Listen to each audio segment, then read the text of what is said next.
사람들은 저보고 성공한 인생이라고들 해요. 젊어서 남편 먼저 저 세상으로 보내고 악착같이 청소며 식당이며 일해서 건물도 올리고 번듯한 아파트도 장만했으니까요. 자식 농사도 남부럽지 않게 지었다고 자부하며 살았죠. 아들 김대식, 그 녀석 하나만 바라보고 평생을 살았으니까요. 그런데 지금 제 꼴을 보면 과연 이게 성공한 인생이 맞나 싶어요. 겉으로는 우아한 건물주 사모님 소리를 듣지만 속은 아주 시커멓게 타들어가고 있거든요. 그 원인이 뭐냐고 물으신다면 두말할 것도 없이 며느리 유성미 때문이라고 말할 수밖에 없네요. 토요일 아침이었어요. 모처럼 늦잠이라도 자고 싶어서 안방 커튼을 꼼꼼하게 치고 누워 있는데 현관 쪽에서 도어락 버튼 누르는 소리가 요란하게 들리더군요. 비밀번호를 누르는 속도가 어찌나 빠른지 경쾌하기까지 했어요. 제 집 비밀번호를 저보다 더 잘 외우고 다니는 사람이 딱 하나 있죠. 바로 며느리예요. 인터폰이 울리지도 않았는데 문이 벌컥 열리고 쿵쿵거리는 발소리가 거실을 점령했어요. 저는 한숨을 푹 쉬고 침대에서 몸을 일으켰죠. 주말 아침부터 예고도 없이 들이닥친다는 건 무언가 챙겨갈 게 있다는 뜻이거든요. 거실로 나가보니 아니나 다를까 유성미가 벌써 주방에 들어가 냉장고 문을 활짝 열어젖히고 있었어요. 아들 대식이는 소파에 털썩 주저앉아서 스마트폰 게임에 열중하고 있었고요. 인사를 바란 건 아니지만 적어도 시어머니가 나오면 아는 척은 해야 하는 거 아닌가요? 저는 마른 세수를 하며 주방으로 다가갔어요. 아침부터 웬일이니?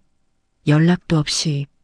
제 말에 유성미는 냉장고 안으로 상반신을 집어넣은 채 뒤도 안 돌아보고 대답하더군요. 근처 지나가는 길에 들렀어요. 어머니, 저번에 말씀하신 그 한우 양지 어디 있어요? 안 보이네? 기가 찼어요. 지나가는 길이라니요. 아들네 집은 여기서 차로 30분 거리예요. 굳이 돌아오지 않으면 지나갈 수 없는 길이죠. 게다가 오자마자 찾는 게 고기라니. 저는 식탁 의자를 빼서 앉으며 말했어요. 그거 내가 친구들이랑 국 끓여 먹으려고 아껴둔 거다. 저기 맨 위 칸 안쪽에 넣어뒀어. 그 말을 듣자마자 유성미의 손이 번개처럼 움직여서 신문지에 싸둔 고기 덩어리를 낚아채더군요. 아주 싱싱하고 좋은 고기였어요. 제가 단골 정육점에 미리 주문해서 받아온 최상급 한우였으니까요. 유성미는 고기를 이리저리 돌려보더니 만족스러운 표정을 지으며 저를 돌아봤어요. 어머니, 이거 마블링이 너무 심한데요? 어머니 연세에는 기름기 많은 거 드시면 혈관 막혀요. 콜레스테롤 수치도 높으시잖아요. 이건 우리 애들이나 구워줘야겠다. 어머니는 그냥 담백한 국거리 드시는 게 건강에 훨씬 좋아요. 아시죠? 말은 청산유수예요. 제 건강을 걱정해서 가져가는 것처럼 포장하지만 결국은 본인 입으로, 본인 자식들 입으로 들어갈 거라는 걸 제가 모를 리가 없죠. 저는 쓴웃음을 지으며 말했어요. 예, 그건 구이용이 아니라 국거리 중에서도 제일 좋은 부위로 골라온 거야. 내가 먹으려고 산 건데 그걸 가져가면 어떡하니? 너희 먹을 건 너희가 사다 먹어라. 제 말에 유성미의 눈썹이 꿈틀하더군요. 기분 나쁘다는 표시죠. 며느리는 들고 있던 고기를 식탁 위에 탁 소리나게 내려놓더니 팔짱을 꼈어요. 목소리 톤이 확 올라가더군요. 어머니, 고기 한 덩이 가지고 너무하시네요. 우리가 남이에요? 손주들이 고기 먹고 싶다는데 할머니가 되어서 그걸 아까워하시면 어떡해요. 그리고 어머니는 혼자 사시니까 이렇게 좋은 거 드셔봤자 다 소화도 못 시키시잖아요. 우리는 식구가 넷이라 식비 감당도 안 되는데 어머니가 좀 도와주시는 셈 치면 어디가 덧나요? 말투가 어찌나 당당한지 제가 빚이라도 진 줄 알겠어요. 저는 속에서 뜨거운 것이 울컥 치밀어 올랐지만 꾹 눌렀어요. 여기서 소리를 지르면 주말 아침부터 집안 꼴만 우스워지니까요. 저는 시선을 돌려 거실에 있는 아들을 불렀어요. 대식아, 너는 어떻게 생각하니? 너의 처가 엄마 먹을 고기까지 가져가겠다는데 너도 같은 생각이냐? 대식이는 게임에서 눈을 떼지 않은 채 건성으로 대답하더군요. 아, 엄마. 그냥 줘요. 성미가 며칠 전부터 애들 고기 먹이고 싶다고 노래를 불렀단 말이에요. 엄마는 돈도 많으면서 고기 하나 가지고 며느리랑 기싸움을 하려고 해요. 나 피곤해 죽겠으니까 그냥 좋게 넘어가요. 자식 키워봤자 소용없다더니 옛말 틀린 거 하나 없어요. 제 배 아파 낳은 자식이 저런 소리를 하니까 며느리가 저렇게 기고만장한 거겠죠. 남편이 살아있었으면 호통이라도 쳤을 텐데 제가 오냐오냐 키운 탓인가 싶어 가슴이 먹먹해지더군요. 결국 유성민은 고기를 챙겼어요. 거기서 끝이 아니었죠. 냉장고를 다시 뒤적거리더니 제가 담가둔 파김치통이랑 멸치볶음 반찬통까지 죄다 꺼내더군요. 어머니, 이 파김치 맛있게 익었네요. 대식 씨가 이거 좋아하잖아요. 이것도 가져갈게요. 그리고 멸치볶음은 애들이 잘 먹으니까 이것도요. 아, 참기름 떨어진 것 같은데 혹시 여분 있으세요? 마치 제 집 팬트리 털어가듯이 자연스러웠어요. 저는 힘이 빠져서 그냥 손짓으로 가져가라고 했어요. 말해봤자 입만 아프고 저만 속 좁은 시어머니가 될 게 뻔하니까요. 유성민은 신이 나서 챙겨온 보냉 가방에 반찬들을 차곡차곡 쟁여 넣더군요. 가져가는 건 좋은데 고맙다는 말 한마디가 없었어요. 당연한 권리인 것처럼요. 짐을 다 챙긴 유성미가 식탁에 앉으며 저에게 불쑥 봉투 하나를 내밀었어요. 어머니, 이거요. 이게 뭐니? 이번 달 아파트 관리비 고지서예요. 좀 많이 나왔더라고요. 저는 봉투를 열어 금액을 확인했어요. 평소보다 10만 원은 더 나왔더군요. 아니, 금액이 문제가 아니라 왜 이걸 저한테 가져오는 건지가 이해가 안 갔어요. 지금 아들 내외가 살고 있는 40평 아파트는 제 명의가 맞아요.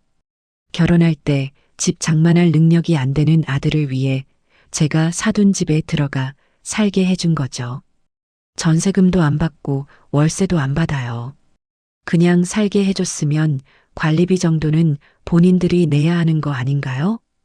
예, 관리비를 왜 나한테 주니? 너희가 쓴 전기랑 수도 요금이잖아. 너희가 내야지. 제 말에 유성민은 눈을 동그랗게 뜨며 황당하다는 표정을 지었어요. 어머니. 명의자가 어머니잖아요. 집주인이 관리비 내는 게 법적으로도 맞는 거 아니에요? 그리고 이번 달에 우리가 차 바꾼 거 할부금이 시작돼서 자금 사정이 좀 빡빡해요. 어머니 건물 월세도 들어오고 여유 있으시잖아요. 손주들 키우느라 허리가 휘는 아들 부부 좀 봐주세요. 논리가 아주 기가 막혀요. 명의가 제 것이니 제가 내라니요. 그럼 월세를 내라고 하면 낼 건가요? 차도 그래요. 멀쩡한 차 놔두고 외제차로 바꾼 게 누구인데 그 할부금 때문에 관리비를 못 내겠다는 건지 도무지 이해할 수가 없었어요. 너희 차 바꿨니? 상의도 없이? 아, 네. 대식 씨가 승차감 좋은 거 타고 싶다기도 하고 애들 픽업할 때 다른 엄마들 차 보니까 기죽어서 안 되겠더라고요. 그래서 좀 무리해서 뽑았어요. 그러니까 이번 달만 어머니가 처리해 주세요. 네.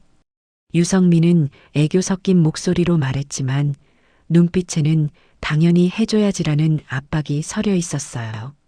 저는 고지서를 식탁 위에 내려놓으며 한숨을 쉬었어요. 거절하면 또 돈 가지고 유세 떤다느니 시어머니가 며느리 잡는다느니 동네방네 소문내고 다닐 게 뻔했거든요. 저번에 한번 거절했다가 아들이 술 먹고 전화해서 엄마 때문에 성미가 우울증 걸릴 것 같다고 난리를 친 적이 있어서 더 조심스러웠어요. 알았다. 이번만 내가 내마. 대신 다음부터는 너희가 알아서 해라. 나도 땅 파서 돈 버는 거 아니다. 아유, 알겠어요. 감사합니다, 어머니. 역시 우리 시어머니가 최고라니까. 유성민은 목적을 달성하자마자 자리에서 벌떡 일어났어요. 아까의 짜증 섞인 표정은 온데간데 없고 싱글벙글 웃는 얼굴이었죠. 그 표정이 더 얄미웠어요. 대식씨, 가자. 어머니가 내주신대. 소파에 누워있던 대식이가 그제야 느릿느릿 일어났어요. 엄마한테 고맙다는 인사도 없이 현관으로 향하더군요. 두 사람은 마치 태풍처럼 들이닥쳐서 냉장고를 털고 돈까지 뜯어간 뒤 썰물처럼 빠져나갔어요. 현관문이 닫히고 도어락이 잠기는 소리가 들리자 집안은 다시 고요해졌지만 제 마음은 폭풍우가 치는 것 같았어요.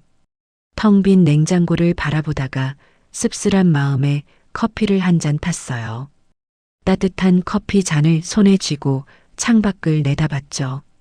저기 주차장에서 아들 부부의 차가 빠져나가는 게 보였어요. 번쩍번쩍한 외제차더군요. 제 돈으로 관리비 내고 제 고기 가져가서 구워 먹으며 저 차를 타고 드라이브를 가겠죠. 내가 자식을 잘못 키워도 한참 잘못 키웠구나 하는 자괴감이 밀려왔어요. 하지만 어쩌겠어요. 하나뿐인 아들이고 며느리인걸요. 내가 좀 더 참고 베풀면 언젠가는 철이 들겠지. 언젠가는 내 마음을 알아주겠지 하고 스스로를 위로하는 수밖에요. 그렇게 주말이 지나고 며칠 뒤였어요. 동네 친구인 진숙이랑 영희를 만나러 카페에 갔어요. 다들 나이가 드니 자식 자랑 아니면 자식 걱정이 주된 대화 주제였죠. 아이고, 우리 며느리는 이번에 승진했다고 용돈을 200만 원이나 보냈더라. 안 그래도 되는데 말이야. 진숙이가 입이 귀에 걸려서 자랑을 했어요. 영희도 질세라 거들었죠. 우리 사위는 이번 주말에 온천 여행 예약해줬어. 늙어서 호강한다고 다들 부러워하더라. 저는 그 사이에서 아무 말도 못하고 커피만 홀짝였어요. 며느리가 냉장고 털어간 이야기나 관리비 떠넘긴 이야기를 해봤자 제 얼굴에 침 뱉기니까요. 그냥 다들 효자효부둬서 좋겠다며 맞장구만 쳐줬죠. 속으로는 부러워서 배가 아팠지만 겉으로는 우아한 척 미소를 잃지 않으려고 노력했어요. 그때였어요. 테이블 위에 올려둔 제 핸드폰이 요란하게 울리기 시작했죠. 화면에 며느리라는 세 글자가 떴어요. 친구들이 어머, 현자 며느리 전화 왔네? 받아봐, 좋은 소식인가 보지. 라며 부추겼어요. 저는 불안한 마음을 감추고 전화를 받았어요. 스피커폰도 아닌데 유성미 목소리가 어찌나 카랑카랑한지 옆에 있던 친구들 귀에까지 다 들릴 정도였어요. 어머니, 저 지금 집에 왔는데 김치통이 왜 비어 있어요? 대뜸 따지는 말투였어요. 안부 인사 따위는 생략한 지 오래였죠. 저는 당황해서 전화기 볼륨을 황급히 낮추려고 했지만 유성미의 속사포 같은 말은 멈추지 않았어요. 제가 저번에 말씀드렸잖아요. 이번 주에 김치 다 떨어질 것 같으니까 좀 담가달라고요. 마트 김치는 조미료 맛나서 애들이 안 먹는단 말이에요. 어머니 집에 계시면서 시간도 많으신데 김치 하나 담가두는 게 그렇게 힘드세요? 친구들의 시선이 제 얼굴로 쏠리는 게 느껴졌어요. 얼굴이 화끈거려서 견딜 수가 없었죠. 쥐구멍이라도 있으면 숨고 싶은 심정이었어요. 저는 짐짓 아무렇지 않은 척 침착하게 대답하려고 노력했어요. 예, 내가 요즘 허리가 좀 아파서 김치를 못 담갔다. 이번만 사서 먹으라고 하지 않았니? 하지만 유성민은 물러서지 않았어요. 오히려 목소리 톤이 더 높아졌죠. 아니, 어머니. 허리가 아프시면 병원을 가시지 왜 핑계를 대세요? 제가 어제 어머니 친구분들이랑 골프 치러 가신 사진 SNS에서 봤거든요. 골프 칠 힘은 있으시고 손주들 먹일 김치 담글 힘은 없으신 거예요? 진짜 너무 서운하다. 너가 알아서 하라고만 하지 마시고 좀 도와주세요. 정말. 너가라는 말이 제 가슴을 훅 찔렀어요. 시어머니한테 너라니요. 물론 흥분해서 말이 헛나온 거겠지만 평소에 저를 어떻게 생각하는지 알 수 있는 대목이었죠. 친구들 앞에서 이런 수모를 당하니 손이 부들부들 떨렸어요.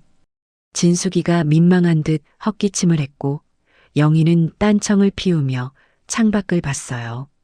그 정적이 저를 더 비참하게 만들었죠. 지금 밖이라서 나중에 통화하자. 끊는다. 저는 도망치듯 전화를 끊었어요. 심장이 쿵쿵거리고 손바닥에 식은땀이 났어요. 친구들은 애써 분위기를 수습하려 했어요. 아이고, 요즘 젊은 애들이 다 그렇지 뭐. 자기 주장 강하고 똑부러지잖아. 며느리가 살림하느라 스트레스 많이 받았나 보다.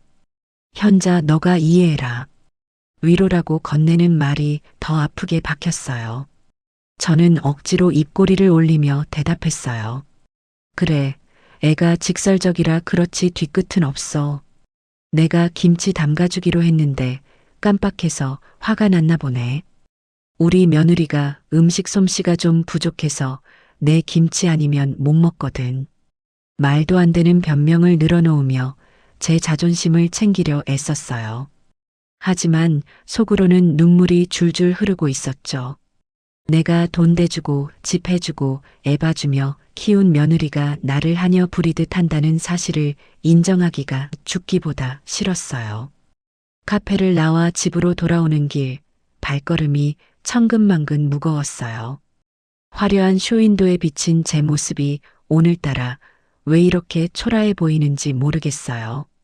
남들은 건물주라고 부러워하지만 실상은 며느리 눈치 보며 관리비나 대납해주는 호구일 뿐이었죠. 집에 들어와 소파에 털썩 주저앉으니 아까 유성미가 했던 말이 귓가에 맴돌았어요. 시간도 많으신데 골프 칠 힘은 있으시고 제가 제 돈 쓰고 제 시간 쓰는데 왜 며느리 허락을 받아야 하나요? 억울함이 밀려왔지만 당장 따져 물을 용기는 나지 않았어요.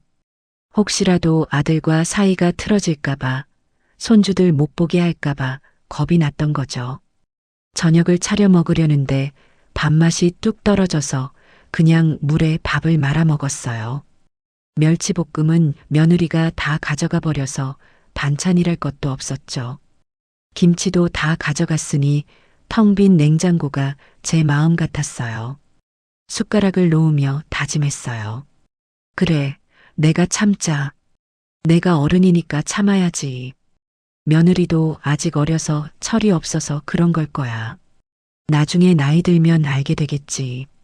하지만 그날 밤 잠자리에 누워서도 잠이 오지 않았어요. 천장을 바라보며 한숨만 푹푹 내쉬었죠. 과연 참는 게 답일까요? 이렇게 계속 호구처럼 살다가 죽으면 내 인생은 뭐가 되는 걸까요? 하지만 당장 뾰족한 수는 떠오르지 않았고 내일은 또 며느리 비위 맞춰주러 반찬 가게라도 가야 하나 고민하는 제 자신이 너무나 한심했어요. 그때 핸드폰이 짧게 진동했어요. 문자 메시지가 왔더군요. 유성미였어요. 어머니, 내일 저희 엄마 생신이라서 식구들끼리 식사하기로 했거든요. 애들 데리고 가기 좀 그래서 그런데 어머니가 애들 좀 봐주세요. 내일 오후 5시까지 갈게요. 부탁이 아니라 통보였어요. 저희 엄마 그러니까 저한테는 사돈인 분의 생일이니까 저는 애나 보라는 거죠. 죄송해요나 부탁드려요 같은 예의 바른 말은 눈을 씻고 찾아봐도 없었어요.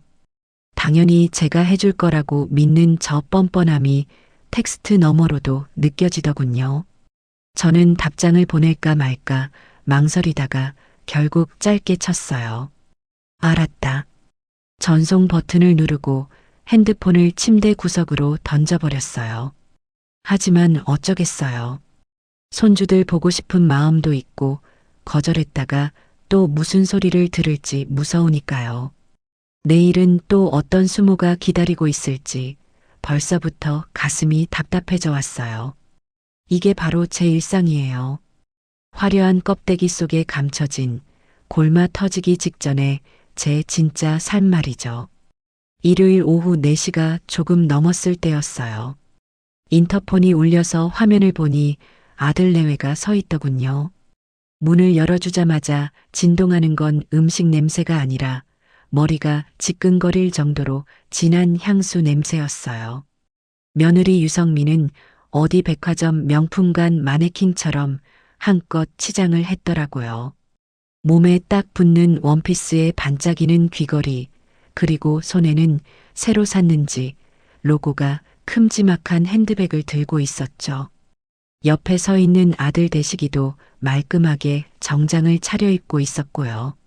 제 몰골을 내려다보니 무릎 나온 헐렁한 바지에 낡은 티셔츠 차림이라 순간적으로 위축이 되더군요. 어머니, 저희 왔어요. 유성미가 현관으로 들어오며 아이 둘을 제 쪽으로 떠밀었어요.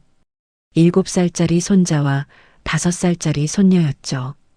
애들은 오자마자 할머니 하고 안기는 게 아니라 신발을 벗어 던지고 거실로 뛰쳐들어가 소파 위에서 방방 뛰기 시작했어요. 그래 왔니?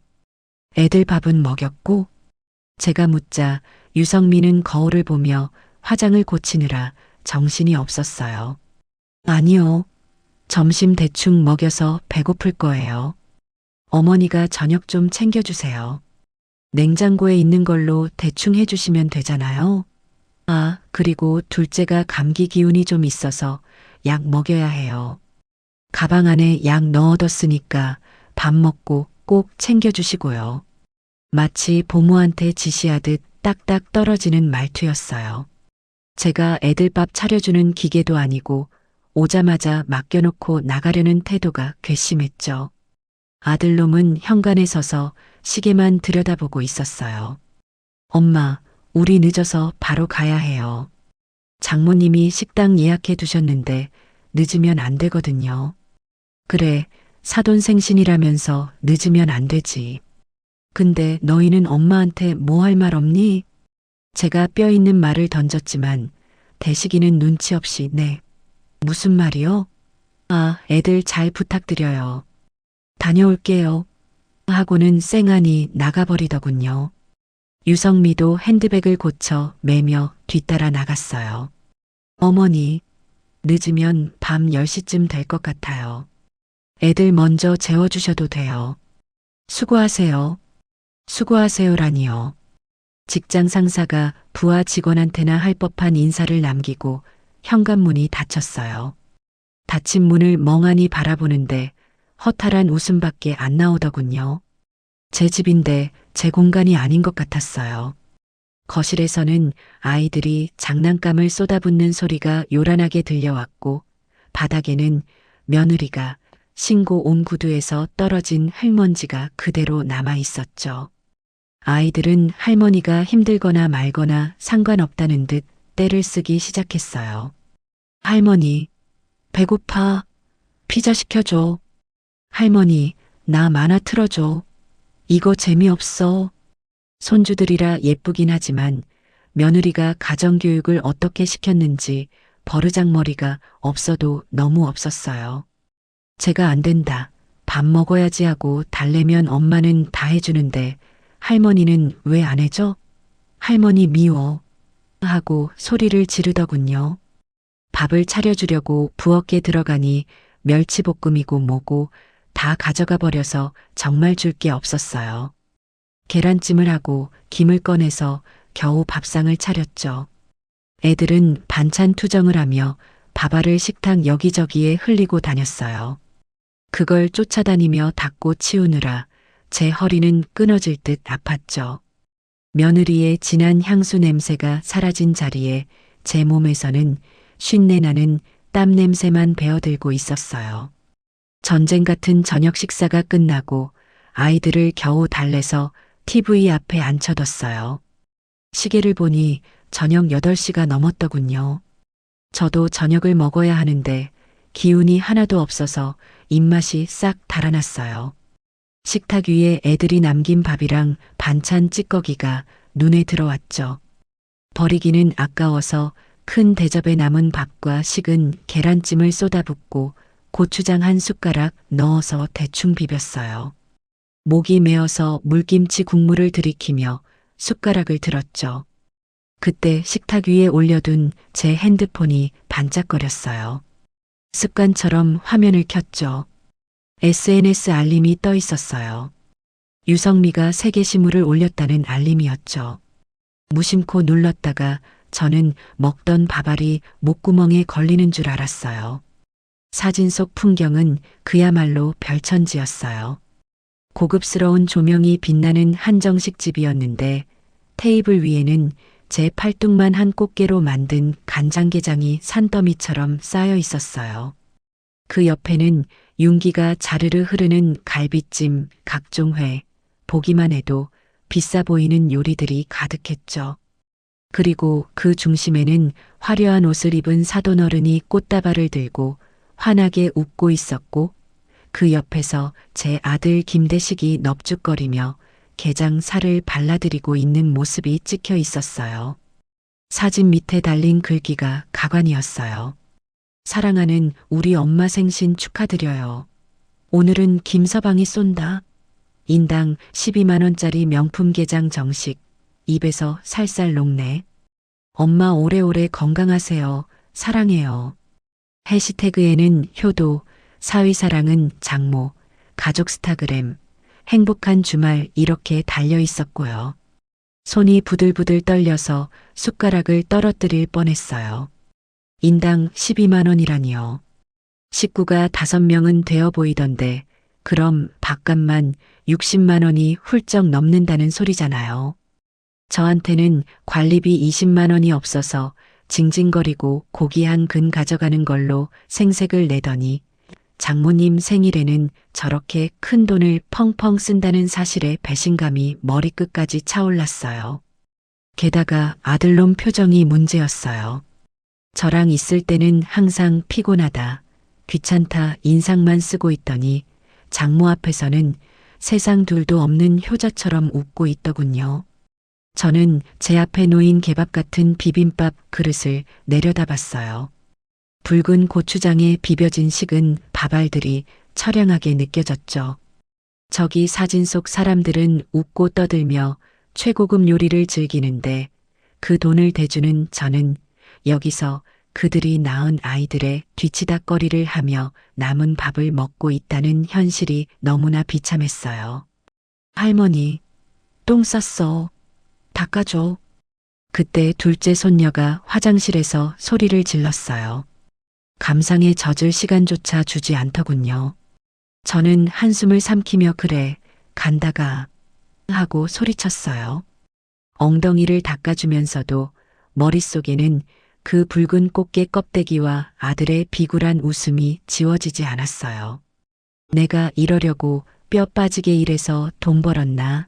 내가 이러려고 자식 키웠나 하는 생각에 눈시울이 붉어졌지만 손녀 앞에서 울 수는 없어서 입술을 꽉 깨물었어요. 밤 10시가 넘어서야 도어락 소리가 들렸어요. 아이들은 이미 거실에 이불을 깔고 잠이 든 상태였죠. 아들 내외가 들어오는데 술 냄새와 음식 냄새가 훅 끼쳐왔어요.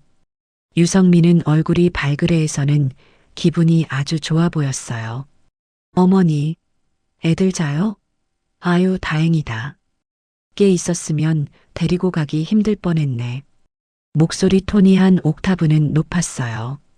손에는 쇼핑백 하나가 들려 있었죠. 저는 내심 기대했어요.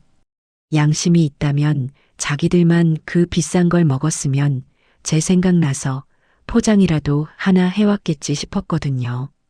그래, 잘 먹고 왔니? 사돈 어른은 좋아하시더냐? 제가 짐짓 담담하게 물었어요. 유성민은 신발을 벗으며 호들갑을 떨었죠.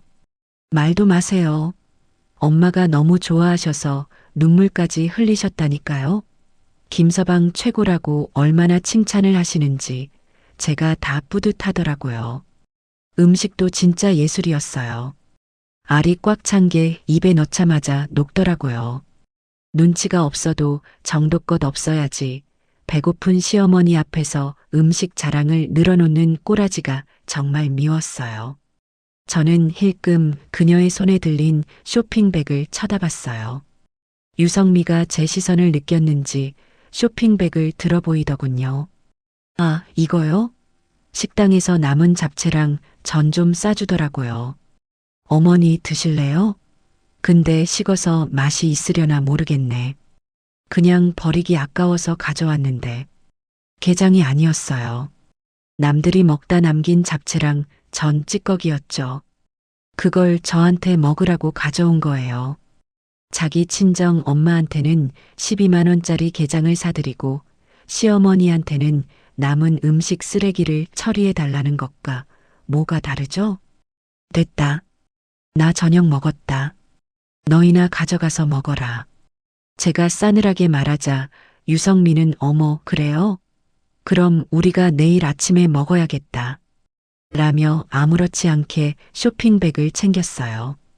옆에 있던 대식이가 트림을 꺽하더니 한마디 거들더군요. 엄마, 거기 진짜 괜찮더라. 나중에 엄마 생신 때도 거기 갈까요? 비싸긴 한데 엄마도 좋아할 것 같아서요. 말은 번지르르하게 잘하죠.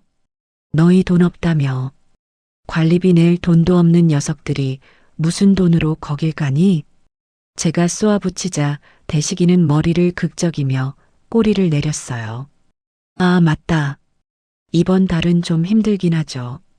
나중에요. 나중에 돈 좀 모으면. 그 나중에라는 말이 얼마나 부질없는 약속인지 저는 너무나 잘 알고 있었어요. 죽을 때까지 그날은 오지 않을 거라는 걸요. 애들 깨겠다. 얼른 데리고 가거라. 나도 피곤해서 쉬어야겠다. 저는 더 이상 그들의 얼굴을 보고 싶지 않아서 등을 돌렸어요. 대식이 안 하던 첫째를, 며느리가 업은 둘째를 데리고 나가는 뒷모습을 보며 저는 현관문을 쾅 닫아버리고 싶었지만 애들 깰까봐 살며시 닫았어요. 고요해진 집안, 저는 식탁에 앉아 아까 먹다 남은 비빔밥 그릇을 쳐다봤어요. 퉁퉁 불어버린 밥알들이 마치 제 신세 같았죠. 분노보다는 서글픔이 밀려왔어요. 하지만 그 서글픔 밑바닥에서 아주 차가운 무언가가 고개를 들고 있었어요.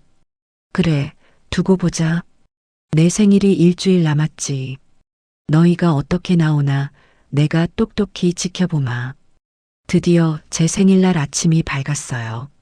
일주일 전부터 달력에 빨간 동그라미를 쳐놓고 기다린 날은 아니지만 그래도 사람 마음이란 게 기대라는 걸 하게 되잖아요. 특히 지난주에 며느리가 자기 엄마 생일 챙기는 꼴을 봤으니 내심 시어머니 눈치 보여서라도 뭔가 하겠지라는 일말의 희망을 품고 있었던 게 사실이에요. 아침 7시에 눈을 떴어요. 평소 같으면 TV를 켜서 뉴스를 봤겠지만 오늘은 핸드폰부터 확인했죠. 혹시라도 밤사이에 생신 축하드려요라는 문자라도 와 있을까 싶어서요. 하지만 화면은 깨끗했어요. 스팸 문자 하나 와 있는 게 전부더군요. 아직 이르니까 그렇겠지. 애들 등원시키고 출근 준비하느라 바쁠 테니까. 스스로를 위로하며 미역국을 끓일까 하다가 관뒀어요. 내 손으로 내 생일 미역국 끓여 먹는 것만큼 처량한 게 없다는 생각이 들어서요. 그냥 물 한 잔 마시고 소파에 앉아 전화기만 뚫어져라 쳐다봤어요. 9시가 지나고 10시가 지났어요. 친구들한테서는 축하 카톡이 오기 시작하는데 정작 아들 내외는 감감무소식이었어요.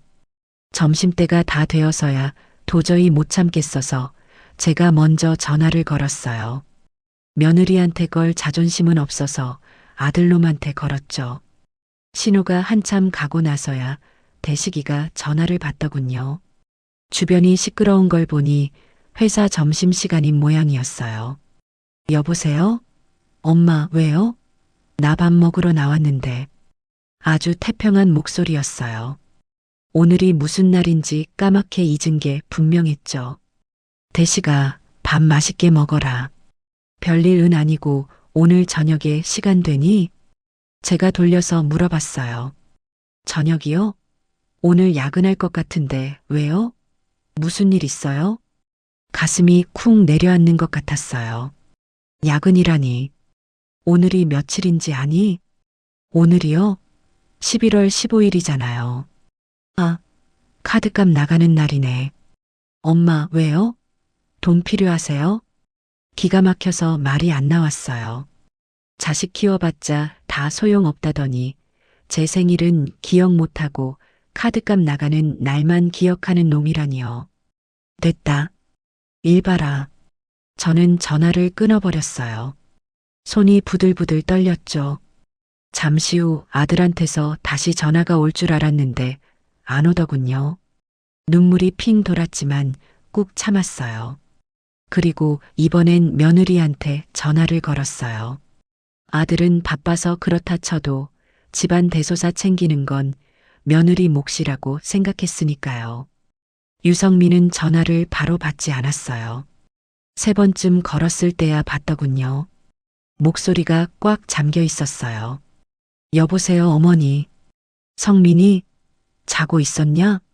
네, 어제 친구들이랑 모임이 있어서 좀 늦게 들어왔거든요. 머리가 너무 아프네요. 무슨 일이세요? 오후 1시가 다 되어 가는데 아직도 자빠져 자고 있었다니. 게다가 어제 술 마시고 노느라 늦었다는 말을 시어머니한테 저렇게 당당하게 하다니요. 오늘 내 생일인 건 알고 있니? 제가 단도직입적으로 물었어요. 수화기 너머에서 잠시 정적이 흐르더니야 하는 짧은 탄식이 들렸어요. 어머, 오늘이요? 세상에, 제가 깜빡했네요. 알람 맞춰놨는데 왜 안 울렸지? 어머니, 죄송해요. 저 지금 숙취 때문에 죽을 것 같은데 어떡하죠? 죄송하다는 말에 영혼이 하나도 없었어요. 그냥 귀찮은 일을 떠넘기려는 말투였죠. 저녁에 밥이라도 한 끼 먹자. 대식이는 야근한다니까 너랑 애들이라도 와라. 제가 최대한 감정을 누르고 말했어요. 며느리가 한숨을 쉬는 소리가 들리더군요. 하, 어머니, 저 속이 너무 안 좋은데. 알겠어요. 저녁에 대식이한테 일찍 들어오라고 할게요.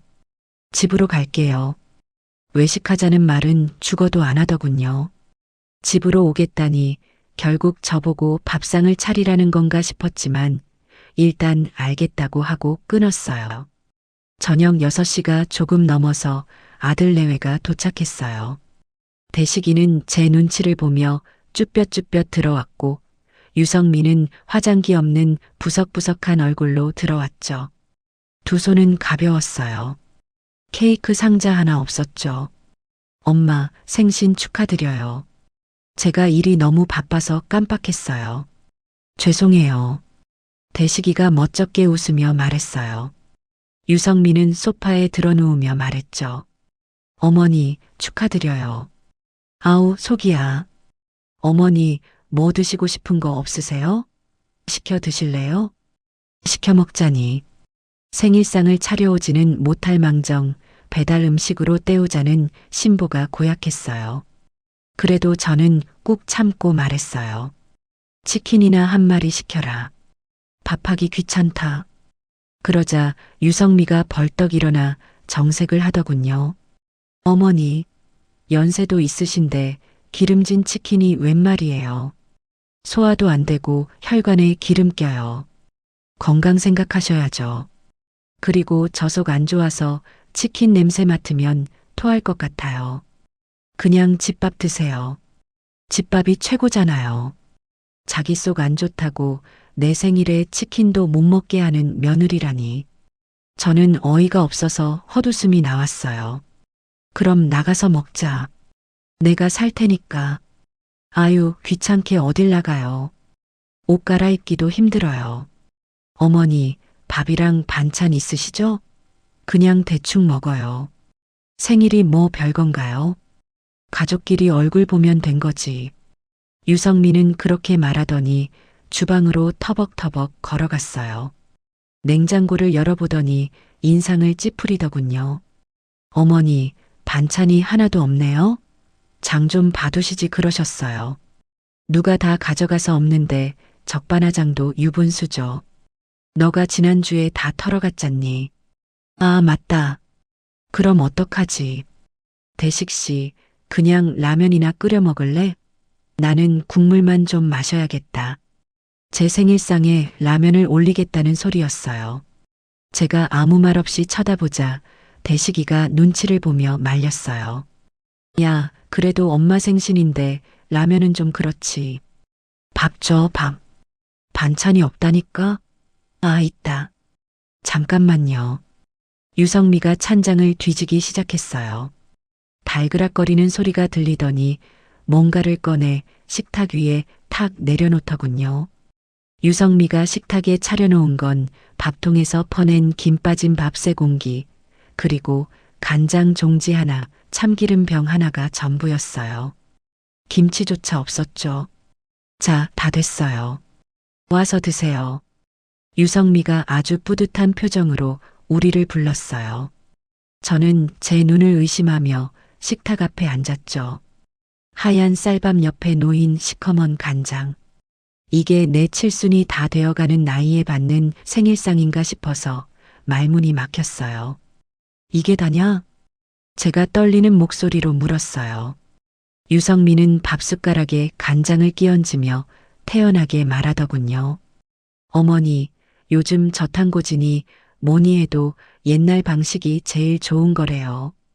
어머니 어릴 때는 다 이렇게 간장에 밥 비벼 드셨다면서요? 추억도 생각나고 좋잖아요. 요즘 물가도 비싼데 이렇게 먹는 게 진짜 웰빙이죠. 소식하셔야 오래 사세요. 웰빙? 추억? 갖다 붙일 걸 붙여야지. 이건 명백한 모욕이었어요.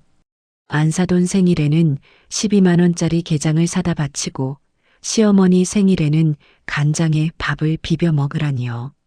심지어 참기름도 제가 지난번에 방앗간에서 직접 짜온 국산 참기름이었어요. 제 재료로 저한테 생색을 내는 꼴이었죠. 너희 어머니 생신 때는 게장 먹고 내 생일엔 간장밥이냐? 제가 참다 못해 한마디 던졌어요. 그러자 유성미의 표정이 싹 굳더군요. 숟가락을 내려놓으며 날카롭게 쏘아붙였어요. 어머니, 지금 비교하시는 거예요? 그때는 친정 식구들이 다 모인 자리고 오늘은 그냥 우리끼리 저녁 때우는 거잖아요. 그리고 엄마는 멀리 사시니까 자주 못 뵙고 어머니는 매일 보잖아요. 매일 보는데 굳이 비싼 돈 들여서 밥 먹을 필요가 있어요? 정말 서운하게 말씀하시네. 매일 본다는 게 죄인가요? 가까이 살면서 애 봐주고 반찬해주는 게 죄냐고요. 아들놈이라도 한마디 해야 하는데 대식이는 고개를 푹 숙이고 간장에 밥만 비비고 있었어요. 쩝쩝거리는 소리가 어찌나 듣기 싫은지 밥그릇을 엎어버리고 싶은 충동이 들었죠. 그래, 내가 말이 심했구나. 밥이나 먹자. 저는 더 이상 싸우고 싶지 않아서 숟가락을 들었어요. 간장을 한 숟가락 퍼서 밥 위에 뿌렸죠. 짭짤하고 고소한 냄새가 올라왔지만 제 속에서는 비린내 나는 굴욕감만 느껴졌어요. 밥을 한술 떠서 입에 넣었는데 모래알을 씹는 것 같았어요. 목구멍으로 넘어가질 않더군요. 유성민은 제 눈치를 살피는 척하더니 핸드폰을 꺼내 배달 앱을 켜더군요. 대식 씨, 나 속 좀 풀리네. 족발 시킬까? 매운 거 당긴다. 방금 전까지 속 안 좋다고 라면, 국물 타령하던 사람이 시어머니 간장밥 먹는 꼴을 보고 나니 입맛이 도나봐요. 대식이는 좋다고 고개를 끄덕였죠. 그래, 족발 좋지. 쟁반국수도 추가해.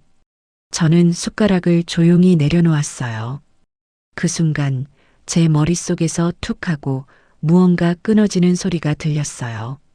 그건 인내심이라는 줄이었고 동시에 가족이라는 끈이었죠. 화가 나는 게 아니라 머리가 아주 차갑게 식으면서 맑아지는 기분이었어요. 그래, 니들이 나를 가족이 아니라 물주로 보는구나. 돈 나오는 자판기 취급을 하는구나. 이제 더 이상 호구짓은 하지 않겠다고 다짐했어요. 간장밥을 먹으라고?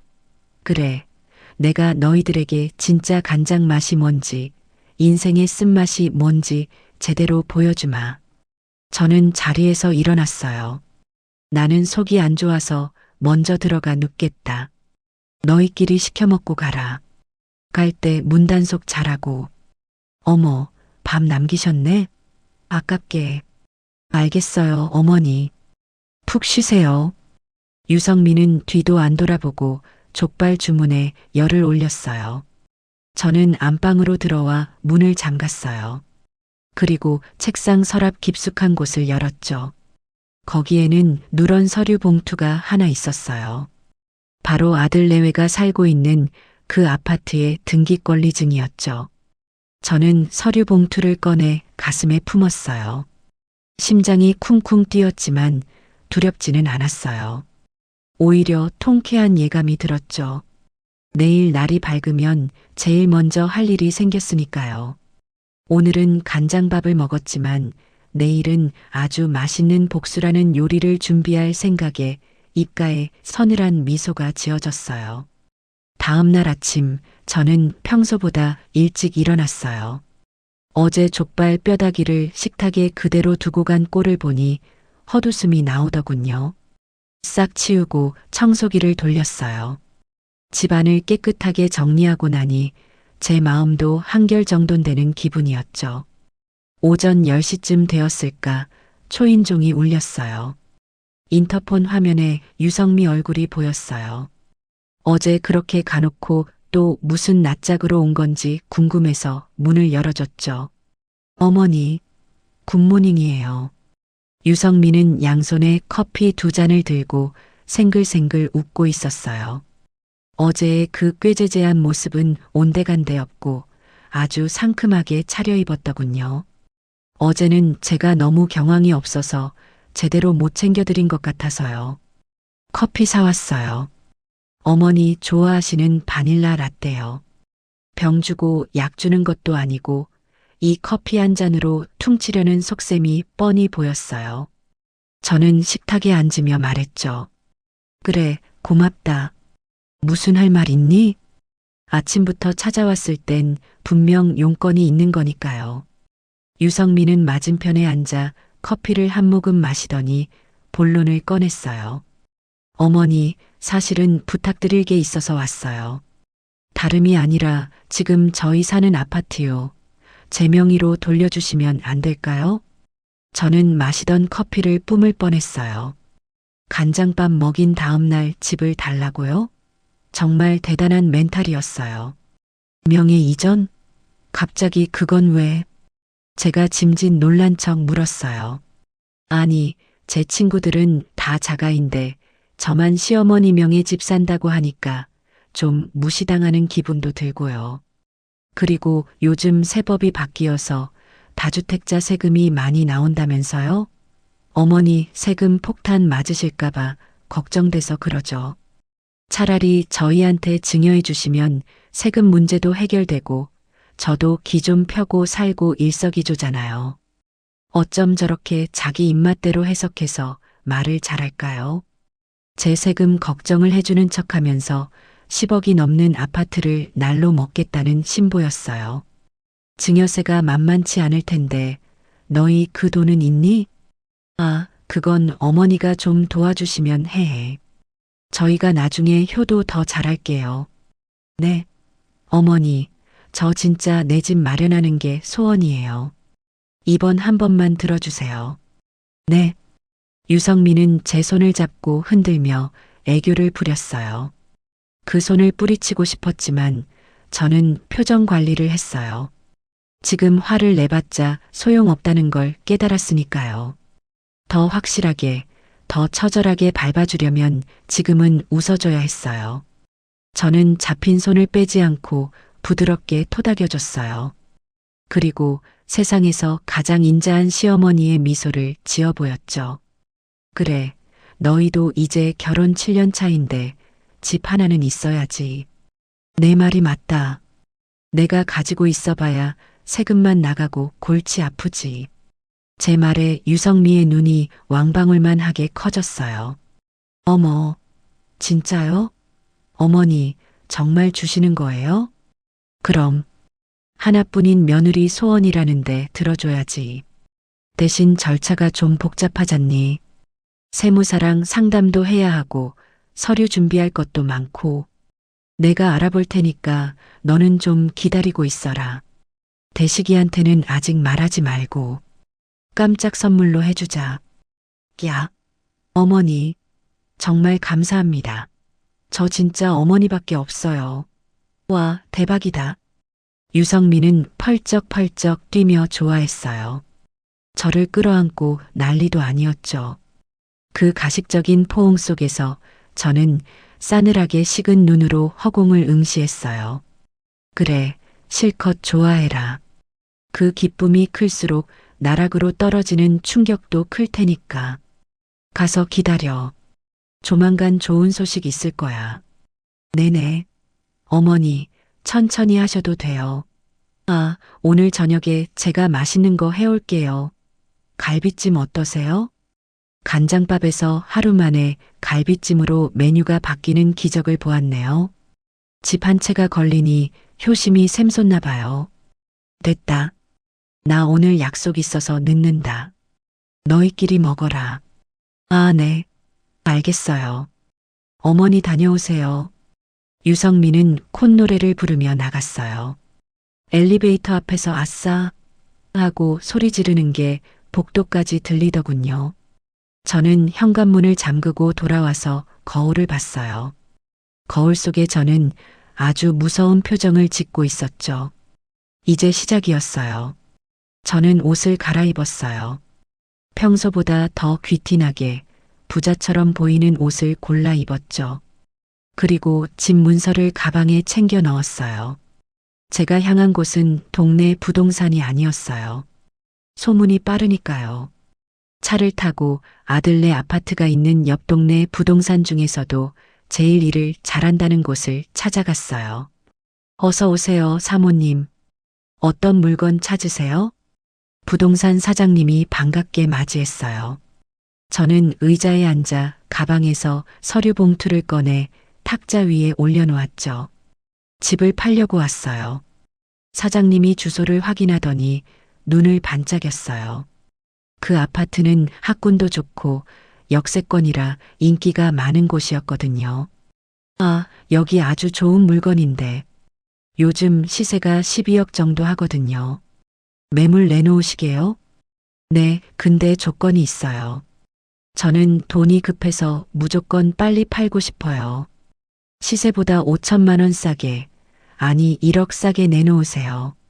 대신 조건은 현 상태 그대로 인수가 아니라 잔금 치르기 전까지 세입자 명도 완료 조건으로요. 사장님이 놀란 눈치였어요. 1억이나 싸게요? 그럼 바로 나가죠. 근데 세입자가 살고 있나요? 네, 제 아들 부부가 살고 있어요. 근데 걱정 마세요. 이사비 넉넉히 챙겨줘서 내보낼 거니까. 계약금 받고 한 달 안에 잔금 치르고 입주할 수 있는 사람으로 찾아주세요. 가장 빠른 날짜로요. 사장님은 횡재했다는 표정으로 고개를 끄덕였어요. 알겠습니다, 사모님. 이 가격이면 오늘 당장이라도 계약금 쏠 사람 줄 섰습니다. 근데 아드님이 협조는 되시는 거죠? 그럼요. 제가 집주인인데 무슨 상관이에요. 집 보여주는 건 제가 알아서 할 테니 손님 생기면 저한테 바로 연락 주세요. 며느리한테는 비밀로 하시고요. 깜짝 놀라게 해줄 거라서요. 아, 네네. 알겠습니다. 보안 철저히 하겠습니다.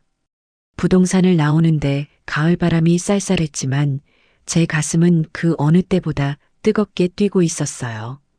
유성민은 지금쯤 자기 명의로 된 등기권리증을 상상하며 샴페인을 터뜨리고 있겠죠? 하지만 그녀에게 돌아갈 건 등기권리증이 아니라 퇴거 명령서가 될 거예요. 차에 시동을 걸며 저는 중얼거렸어요. 간장게장 값은 이걸로 퉁치자, 며느리야. 아주 비싼 수업료 내는 셈 쳐라. 이제 주사위는 던져졌어요. 멈출 생각은 추호도 없었죠. 엑셀을 밟는 제 발끝에 힘이 실렸어요. 집을 내놓고 돌아온 그날 오후 저는 며느리 유성미에게 전화를 걸었어요. 목소리를 가다듬고 아주 들뜬 톤을 연기했죠. 지금부터가 진짜 중요하니까요. 성미냐? 나다. 네.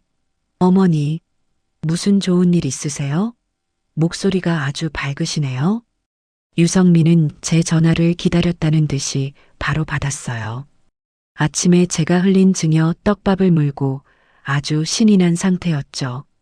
그래, 내가 아까 세무사랑 통화를 좀 해봤는데 말이다. 증여를 하려면 일단 그 집의 정확한 감정가를 알아야 한다고 하더구나.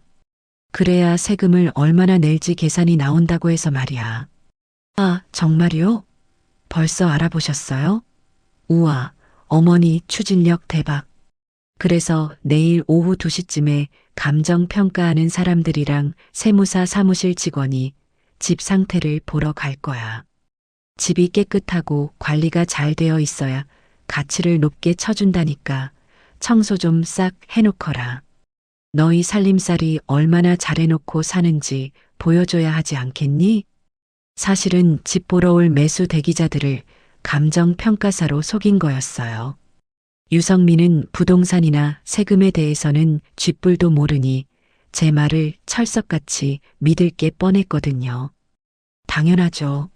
어머니, 걱정 마세요. 제가 오늘 밤새워서라도 모델하우스처럼 번쩍번쩍하게 닦아놓을게요. 아, 그럼 내일 오시는 분들한테 커피라도 대접해야 하나요? 그래주면 더 좋고 아주 친절하게 대해드려라.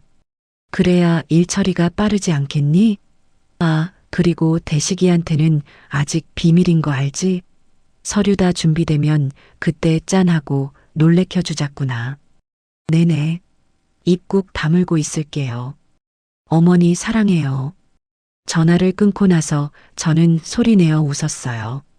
사랑한다니. 집 준다고 하니까 사랑이 막 샘솟나 봐요. 간장밥 줄 때는 고려장이라도 할 기세더니 말이죠. 다음 날 오후 2시 저는 부동산 사장님과 매수 희망자 부부를 대동하고 아들네 집으로 갔어요. 초인종을 누르니 유성미가 앞치마를 두르고 달려 나와 문을 열더군요. 집안에서 향긋한 디퓨저 냄새가 진동을 했어요. 어서 오세요. 어머니 오셨어요? 안녕하세요. 수고 많으십니다. 유성민은 부동산 사장님과 손님들을 향해 허리가 꺾여라 90도로 인사를